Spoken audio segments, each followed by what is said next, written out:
Hello అండి, ఎండలకాలం కదా నీళ్ళు పట్టుతున్నాము. నీళ్ళు అయితే అస్సలు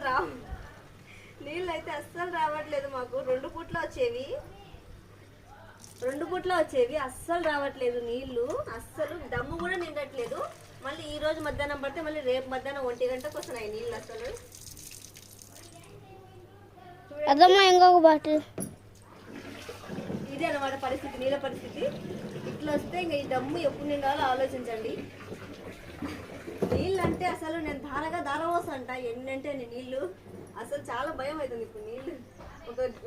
ఒక డమ్ము కాదు, ఒక చిన్న జగ్గు నేను పట్టు పెట్టుకోవాలన్నా కూడా ఆలోచిస్తున్నాను అనమాట. ఖర్చు చేయాలనే ఒక జగ్గు నీళ్ళు అసలు ఉండట్లేదు. అదీగాక ఈ పైప్ ఉంది కదా, మడిగి నీళ్ళు కూడా రావన్నమాట. అట్లా చిన్నగా పడతామన్నా కూడా పైపులోంచి నీళ్ళు రావు.